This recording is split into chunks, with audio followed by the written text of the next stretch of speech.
नमस्कार दोस्तों, मेरा नाम अविनाश है और आप सबका मेरे यूट्यूब चैनल ओनली हिस्ट्री में स्वागत है।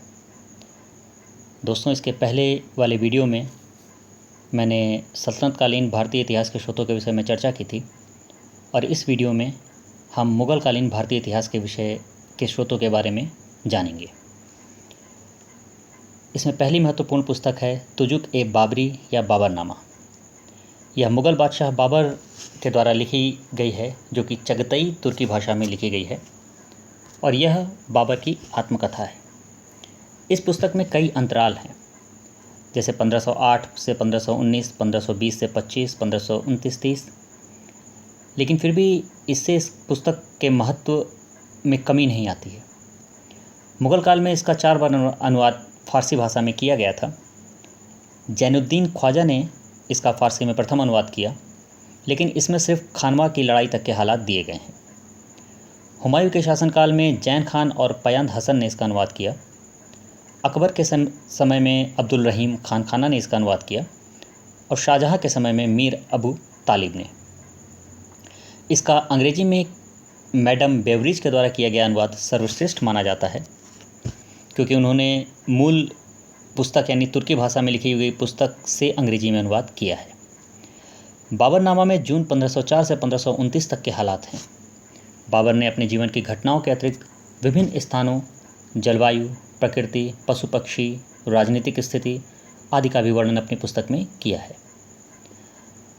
बाबर का विवरण इतना आकर्षक है कि एल्फिंस्टन ने तुजुक-ए-बाबरी को एशिया में वर्णित ग्रंथों में एकमात्र वास्तविक ऐतिहासिक ग्रंथ स्वीकार किया है। इन सब खूबियों के होते हुए भी इस पुस्तक में कुछ दोष हैं, जैसे बाबर तथ्यों को दूषित करने का दोषी माना जाता है, क्योंकि वह बताता है कि पानीपत के प्रथम युद्ध में उसकी सेना में सिर्फ 12,000 सैनिक थे, जबकि इब्राहिम लोदी की सेना में 1 लाख से ज़्यादा सैनिक थे। लेकिन वास्तविकता ये थी कि उसकी सेना में भी कम से कम 25,000 सैनिक थे। वह अपनी सेना को कम बताकर अपनी जीत का ज़्यादा श्रेय स्वयं लेना चाहता है। इसके अतिरिक्त उस वक्त पुर्तगाली बस्तियाँ बस चुकी थीं, जिसको उसने नज़रअंदाज किया, उसका कोई उल्लेख नहीं किया। साथ ही उसने कई स्थानों जैसे खानदेश, उड़ीसा, सिंध, कश्मीर, इनके हालात के बारे में भी कुछ नहीं लिखा है। अगली महत्वपूर्ण पुस्तक है तारीख़-ए-रशीदी, जिसे बाबर के संबंधी मिर्ज़ा मोहम्मद हैदर दुगलात ने फ़ारसी भाषा में लिखा है। इसमें बाबर और हुमायूं के समय की घटनाओं का वर्णन है। मिर्ज़ा मोहम्मद ने 1551 में इसकी रचना पूर्ण की। चूँकि वह बाबर का संबंधी था, इसलिए उसने बाबर हुमायूं के जीवन को काफ़ी करीब से देखा और हुमायूं तथा शेरशाह के संघर्ष को भी काफ़ी करीब से देखा। कन्नौज के युद्ध में वह हुमायूं के साथ था और हुमायूं के कहने पर ही उसने कश्मीर पर आक्रमण किया, वहाँ पे विजय की और वहाँ के शासक के रूप में ही उसकी मृत्यु भी हो जाती है। उसने हुमायूं के काल का विस्तार से वर्णन किया है। ख़ासतौर से कन्नौज की लड़ाई का हाल महत्वपूर्ण है। उसने 1541 ईस्वी तक की घटनाओं का वर्णन अपने ग्रंथ में किया है। अगली पुस्तक है हबीब-उस-सीर। इसकी रचना ख्वांदमीर ने फ़ारसी भाषा में की थी। वह हेरात का रहने वाला था और 1528 में बाबर की सेवा में आता है। बाद में उसे हुमायूं का भी संरक्षण मिलता है। गुजरात आक्रमण के समय में वह हुमायूं के साथ था। हबीब-उस-सीर का महत्व बाबर के साथ साथ हुमायूं के शासनकाल के प्रथम 3 वर्षों के वर्णन की वजह से है। चूँकि अमीर स्वयं उसकी घटनाओं का साक्षी था, अतः उसके वर्णन को काफ़ी प्रामाणिक माना गया है। अगली पुस्तक है कानून-ए-हुमायूनी। इसकी रचना भी ख्वांदमीर ने की थी। यह हुमायूं के शासनकाल के प्रथम कुछ वर्षों की घटनाओं को जानने का एक प्रमुख साधन है। जो खराबियां एक सरकारी इतिहास लेखन में होती है, वही कानून-ए-हुमायूनी में भी है। इसमें ख्वांदमीर हुमायूं की ज़बरदस्त चापलूसी करता है और उसे सिकंदर-ए-आज़म, खुदा का साया जैसी पदवियाँ देता है। इस पुस्तक में हुमायूं के राज्याभिषेक, उसकी प्रारंभिक कठिनाइयाँ, उसके चरित्र आदि को समझने में काफ़ी सहायता मिलती है। अगला ग्रंथ है हुमायूंनामा। इसकी रचना अकबर की पुत्री और हिंदाल की बहन गुलबदन बानो बेगम ने की थी। इसकी रचना फ़ारसी में की गई है। इस पुस्तक में मुख्यतः बाबर और हुमायूं के चरित्र, हुमायूं का अपने भाइयों के प्रति व्यवहार, इन सब घटनाओं पर ज़्यादा बल दिया गया है। राजनीतिक घटनाओं पर ज़्यादा बल नहीं दिया है। चूँकि गुलबदन बेगम ने इस ग्रंथ को अपनी वृद्धावस्था में लिखा था, इसलिए इसे बहुत ज़्यादा विश्वसनीय भी नहीं माना जा सकता। क्योंकि यह ग्रंथ स्मृति के आधार पर लिखा गया था। अगली पुस्तक है तज़किरा उल वाक़ियात। इस पुस्तक का लेखक जौहर आफ्ताबची था। वह हुमायूं का पुराना नौकर था और यह किताब अकबर के आदेश पर लिखी गई। इस पुस्तक में बिलग्राम की लड़ाई, हुमायूं का ईरान भागना, उसकी मृत्यु और अकबर का तख्त पर बैठना बयान किया गया है। अगली पुस्तक है तोहफ़ा ए अकबर शाही। इस पुस्तक का लेखक अब्बास खां सरवानी था। यह पुस्तक अकबर को समर्पित की गई थी और इस पुस्तक को लिखने का मुख्य उद्देश्य था तारीख़ ए अल्फ़ी के लिए सामग्री जमा करना। तारीख़ ए अल्फ़ी का लेखन अकबर के आदेश पर किया जा रहा था इस्लाम के 1000 साल पूरे होने के उपलक्ष्य पे। इस पुस्तक में बिलग्राम की लड़ाई, शेरशाह सूरी की विजय, उसकी मृत्यु तक की दिलचस्प घटनाओं का उल्लेख किया गया है। अगली पुस्तक है तारीख़ ए शाही। इस पुस्तक का लेखक अहमद यादगार था। वह बताता है कि उसे बंगाल के दाऊद शाह ने अफ़गान सुल्तानों का इतिहास लिखने का हुक्म दिया। यह पुस्तक बहलोल लोदी से शुरू होकर हिमू के कत्ल पर ख़त्म होती है। तारीख़ ए शाही का ज़्यादा महत्व इसलिए है क्योंकि यह बाबर के आखिरी 2 सालों का विवरण देता है। जैसा कि शुरू में ही उल्लेख किया था कि बाबर के आखिरी 2 साल का उल्लेख बाबरनामा में भी नहीं मिलता है। अगली पुस्तक है तज़किरा ए हुमायूं व अकबर। इस पुस्तक का लेखक बायज़ीद बयात था। वह अकबर का बकावल बेगी या शाही रसोई का प्रबंधक था। यह पहले हुमायूं का नौकर रहता है, बाद में मुनीम खान की सेवा में चला जाता है। वह बताता है कि 1560 में अकबर ने मुनीम खान को वकील का पद और बैरम खान की तरह खाने खाना की पदवी भी दी थी। अगली पुस्तक है नफ़ाइस उल मासिर। इस पुस्तक का लेखक मीर अलाउद्दीन कजवीनी था, जो कि एक कवि था। इस किताब की रचना अकबर की कविता में रुचि को देखकर कजवीनी ने की थी। यह किताब कवियों की जीवनी पर आधारित है और इस पुस्तक में राजा भारमल को मुती उल इस्लाम अर्थात इस्लाम का वफादार की पदवी लेखक देता है। इस पुस्तक का महत्व इसलिए भी है क्योंकि इसमें आगरा और फतेहपुर सीकरी की बहुत सी इमारतों का हाल दिया गया है। अगली महत्वपूर्ण पुस्तक है तारीख़ ए अकबरी। इस पुस्तक का लेखक आरिफ कंधारी था, जो कि बैरम खान की सेवा में था। आरिफ कंधारी ने अकबर के सुधारों की चर्चा की है और उसे सराहा है। ज़मींदारों के प्रति अकबर की नीति को वह उसकी सबसे बड़ी सफलता बताता है, क्योंकि वह बताता है कि हिंदुस्तान में 200-300 ज़मींदार हैं जिनको शक्ति के बल पर काबू में लाना असंभव है और शहंशाह ने अपनी अक्लमंदी से उन पर काबू किया। अगली पुस्तक है तारीख़ ए उल्फ़े। इस्लाम के 1000 साल पूरा होने पर अकबर ने इतिहास लिखने का आदेश दिया और यह पुस्तक एक साधारण इतिहास है जो कि मोहम्मद पैगंबर की मृत्यु से शुरू होकर बाद तक जाती है। बदायूनी बताता है कि इसके लिए 7 विद्वानों का एक बोर्ड बनाया गया था और उनसे इस पूरे इतिहास को लिखने के लिए कहा गया था, लेकिन बाद में अकबर इस बोर्ड से असंतुष्ट हो जाता है और इस पुस्तक को लिखने की जिम्मेदारी मुल्ला अहमद घटवी पर आ जाती है। बाद में अहमद घटवी की हत्या हो जाती है और आसफ खां जाफ़र बेग इस पुस्तक को आगे लिखता है। अंत में बदायूनी को उस पुस्तक में तारीखों की गलतियों को दूर करने का हुक्म दिया गया था। अगली महत्वपूर्ण पुस्तक है अकबरनामा, जिसका लेखक अबुल फजल था। अबुल फजल का जन्म आगरा में 1551 ईस्वी में हुआ था और उसके पिता शेख मुबारक और उसका भाई फैज़ी था। शेख मुबारक नागौर से अहमदाबाद चला जाता है, जहाँ पर महदवी आंदोलन का जोर था। अबुल फजल के उदार विचारों के पीछे एक बहुत बड़ा कारण यह था कि उसका पिता शेख मुबारक भी महदवी आंदोलन से प्रभावित होता है और वह भी चाहता है कि इस्लाम में कुछ उदार विचारों का सम्मिलन हो, लेकिन बाद में शेख मुबारक को भी इस कारण गिरफ्तार होना पड़ता है और उसको उसकी ज़मींदारी छीन ली जाती है।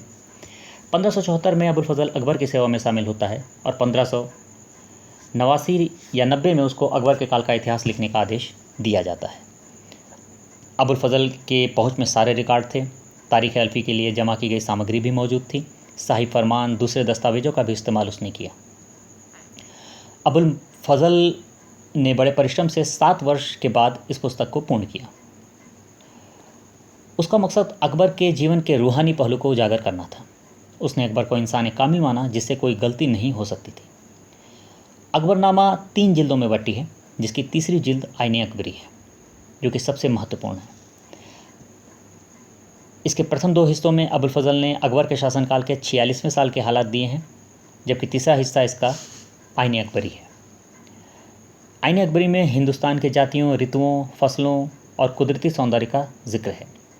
पुस्तक में अबुल फजल ने दरबार के नियम, लगान व्यवस्था, सैनिक असैनिक अधिकारियों की तनख्वाहें, राज्य की आय व्यय, साधन, दीन इलाही के लक्ष्य और सिद्धांत, विदेशी यात्री, शाही टकसाल आदि सबका वर्णन किया है। आईन अकबरी में हिंदुओं और उनके नज़रियों को समझने का नए सिरे से प्रयास किया गया है। उसने हिंदुओं को धार्मिक, मेहमान नवाज और खुशमिजाज बताया है। अगली पुस्तक है रुकात ए अबुल फजल। इसमें अबुल फजल द्वारा अपने माता पिता, भाई अकबर और उसकी पत्नियों और उसके पुत्रों आदि को लिखे गए पत्रों का संग्रह किया गया है। यह पत्र अकबर के इतिहास को जानने में बहुत सहायक है। अगली पुस्तक है इंसा ए अबुल फजल। इसमें बादशाह अकबर द्वारा अबुल फजल से लिखवाए गए और स्वयं अबुल फजल द्वारा लिखे गए पत्रों का संग्रह है। यह पत्र भी अकबर के समय के इतिहास को जानने की महत्वपूर्ण सामग्री है। अगली मुख्य पुस्तक है तबकात-ए अकबरी। इसके लेखक निज़ामुद्दीन अहमद थे। उन्होंने बख्शी के पद पर काम किया था। तबकात अकबरी 9 भागों में विभाजित है। इसमें गुजरात, मालवा, कश्मीर, जौनपुर आदि हिस्सों के वाक़यात दिए गए हैं। इस पुस्तक को पक्षपात रहित ग्रंथ माना गया है। निज़ामुद्दीन अहमद ने बाबर के मुख्य विरोधी संग्राम सिंह के व्यक्तित्व की बड़ी प्रशंसा की है। इतिहासकार डाउसन के द्वारा तबकात अकबरी को एक आदर्श इतिहास स्वीकार किया गया है। यह पुस्तक इसलिए भी महत्वपूर्ण है क्योंकि इसमें अबुल फजल की चापलूसी और बदायूनी की घृणा और कट्टरता के बीच एक नया रास्ता बनाया गया है। अगली पुस्तक है मुंतखाब उत तवारीख। इस पुस्तक का लेखक अब्दुल कादिर बदायूनी था। अब्दुल कादिर का जन्म 1540 में टोडा राजस्थान में हुआ था और उसके गुरुओं में शेख मुबारक भी शामिल थे, जो कि अबुल फजल के पिता थे। 1574 में वह आगरा आता है और अकबर की सेवा में दाखिल हो जाता है। उसे 1000 बीघा ज़मीन मदद ए माश यानी अनुदान के तौर पर मिल जाती है। लेकिन इस पुस्तक में अकबर की चापलूसी नहीं की गई है। इस पुस्तक में ज़्यादातर अकबर की मुखालिफत ही की गई है और उसके हर उस अमल की आलोचना की गई है जिसमें गैर मुसलमानों की सरपरस्ती झलकती हो। वह राणा के खिलाफ हल्दी घाटी के युद्ध में भी शामिल होता है, लेकिन फिर भी वह महदी लोगों से हमदर्दी रखता है। इसकी वजह शायद शेख मुबारक का गुरु होना भी था। उसने अम्बेर के कछवाहों की प्रशंसा की है क्योंकि वे अपने धर्म पर डटे रहे और दीन इलाही को उन्होंने कबूल नहीं किया। वह इबादत खाना से घृणा करता था। वह अकबर के उदार विचारों का बहुत बड़ा आलोचक था। लेकिन बदायूनी ने शासन संबंधी और राजनीतिक घटनाओं में विशेष रुचि नहीं ली क्योंकि इसका उल्लेख उसकी पुस्तक में नहीं मिलता है। अगली पुस्तक है तुजुक ए जहांगीरी। इस पुस्तक का लेखक स्वयं जहांगीर था। जहांगीर के जीवन के शुरुआती 15 वर्ष काफ़ी अय्याशी और आराम से बीतते हैं और उसकी परेशानियां 16वें वर्ष से शुरू होती हैं। यही वजह है कि जहांगीर की पुस्तक 16वें साल पर आकर रुक जाती है। उसने अपनी पुस्तक में अपनी दुर्बलताओं जैसे नूरजहाँ के प्रति प्रेम, अपना शराब के प्रति प्रेम आदि छुपाने का प्रयास नहीं किया। इस पुस्तक में न सिर्फ जहांगीर की ज़िंदगी बल्कि उसके वज़ीरों, अफसरों के जीवन और उसकी विचारधारा के विषय में भी उल्लेख किया गया है। जहांगीर ने अजमेर, मालवा, गुजरात, पंजाब और कश्मीर की अपनी यात्राओं का पूरा विवरण इस पुस्तक में दिया है। जहांगीर की कलम, जैसा कि मैंने बताया, 16वें साल पर रुक जाती है, इसलिए बाकी के हालात लिखने का काम मुतामिद खान को सौंपा जाता है, जिसने उसके शासनकाल के 19वें साल तक के हालात लिखे हैं। और अंत में तुजुक ए जहांगीरी को मोहम्मद हादी ने पूरा किया। इकबालनामा ए जहांगीरी। इस पुस्तक का लेखक मुतामिद खान था। वह जहांगीर का मीर बख्शी था। जहांगीर के 19वें साल के बाद के हालात जानने का यह एकमात्र स्रोत माना जाता है। महाबत खान के बगावत के समय मुतामिद खान भी शाही कैंप में मौजूद था। वह नूरजहाँ को भी काफ़ी निकट से समझता था और उसने उसका उल्लेख भी किया है। अब आगे जो 3 पुस्तकें हैं वो उन तीनों के नाम पादशाहनामा ही है। दरअसल इन तीनों ही पुस्तक को शाहजहाँ ने लिखवाया था। वह भी चाहता था कि अबुल फजल की तरह ही कोई उसका भी इतिहासकार अकबरनामा की तरह एक पुस्तक लिख पाए, और इसी क्रम में उसने 3 पुस्तकों को लिखवा दिया। जो पहली पादशाहनामा है उसका लेखक मोहम्मद अमीन कजविनी है। शासनकाल के 8वें वर्ष शाहजहाँ ने इस पुस्तक को लिखने का आदेश दिया और इस पुस्तक में शाहजहाँ के शासन के पहले 10 वर्षों का इतिहास लिखा गया है। दूसरी पादशाहनामा का लेखक अब्दुल हमीद लाहौरी है, जिसने शाहजहाँ के शासनकाल के 20 वर्ष का इतिहास लिखा है। लेकिन इस पुस्तक का एक दोष यह है कि इसमें अबुल फजल की नकल करने की कोशिश की गई है, जिससे पुस्तक काफ़ी क्लिष्ट हो गई है, यानी कठिन हो गई है। तीसरी पातशाहनामा का लेखक मोहम्मद वारिस था। यह मोहम्मद वारिस अब्दुल हमीद लाहौरी का शिष्य था और लाहौरी के काम को आगे पूर्ण करना चाहता था। उसकी पुस्तक शाहजहाँ के शासनकाल के 21वें साल से शुरू होकर 30वें साल तक ख़त्म होती है। अगली पुस्तक अमल ए सालेह है। इस पुस्तक का लेखक मोहम्मद सालेह कम्बो था। वह फ़ारसी और हिंदी का अच्छा शायर था। शाहजहाँ के शासनकाल के अंतिम 2 वर्षों का इतिहास लिखने की वजह से इस पुस्तक का महत्व बहुत बढ़ जाता है। अगली पुस्तक है तारीख ए शाहजहानी। इसका लेखक सादिक खान था। सादिक खान खुद भी एक बड़ा मनसबदार था और उसका मनसब 6000 का था। औरंगजेब के आगरा पर कब्जा कर लेने के बाद सादिक खान ने शाहजहाँ के दूत की हैसियत से काम किया था, इसीलिए यह पुस्तक बहुत महत्वपूर्ण हो जाती है। अगली पुस्तक है चहार चमन। इस पुस्तक का लेखक चंद्रभान ब्राह्मण था।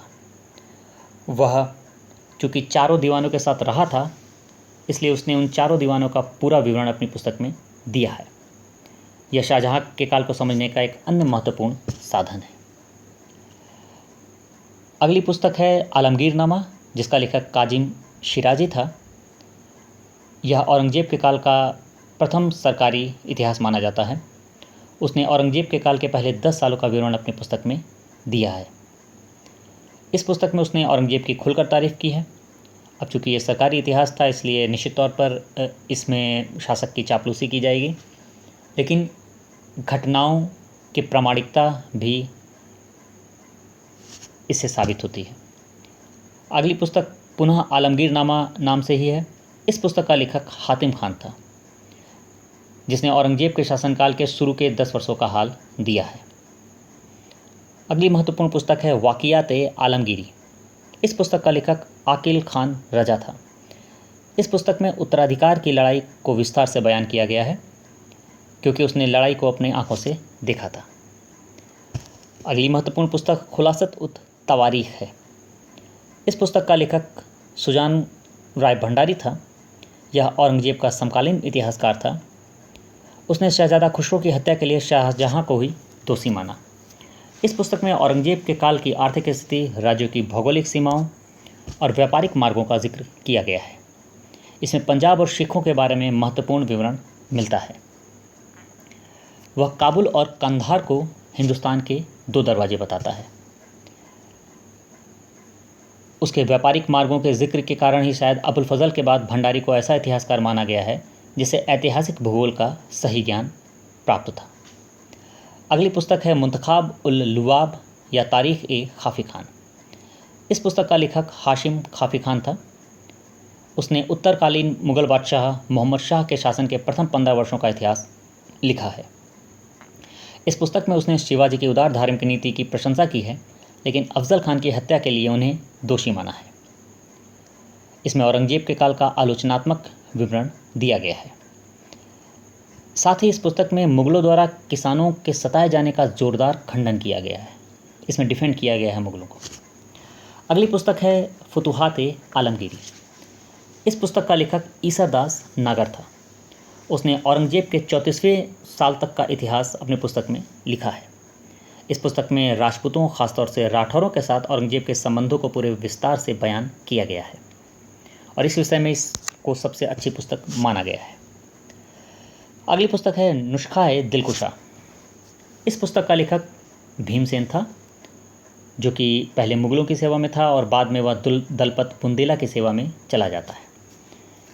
इस पुस्तक में दक्कन का महत्वपूर्ण विवरण मिलता है, इसलिए इसको समकालीन दक्षिण भारत का इतिहास जानने का एक महत्वपूर्ण स्रोत ग्रंथ माना जाता है। इसमें शिवाजी और उनके सैनिक संगठन के बारे में भी महत्वपूर्ण जानकारी मिलती है।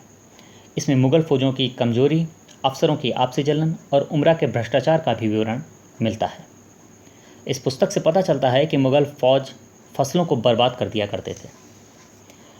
अगली पुस्तक है मासिर ए आलमगीरी। इस पुस्तक का लेखक शाकी मुस्तैद खान था। यह औरंगजेब के काल का एक और महत्वपूर्ण स्रोत माना जाता है, जिसमें औरंगजेब के शासनकाल के 11वें साल से लेकर 20वें साल तक के हालात दिए गए हैं। मुस्तैद खान ने सतनामी विद्रोह का बड़ा रोचक वर्णन किया है। 1680 के बाद अफसरों के तबादले, नियुक्ति और तरक्की की भी चर्चा की गई है। इसी वजह से सर जदुनाथ सरकार ने इसे मुग़ल राज्य का गजेटियर भी कहा है। तो दोस्तों, ये मुग़ल कालीन जितनी भी महत्वपूर्ण पुस्तकें थीं उनका विवरण दे दिया गया है और मुझे पूरा यकीन है कि इसमें आप सभी को जो भी प्रतियोगी परीक्षाओं के लिए तैयारी कर रहे हैं, चाहे वो आईएएस के लिए हो या पीसीएस के लिए या अन्य परीक्षाओं के लिए, उनके लिए कई महत्वपूर्ण जानकारियाँ इसमें शामिल हैं और आप इससे ज़रूर लाभ उठाइए। धन्यवाद।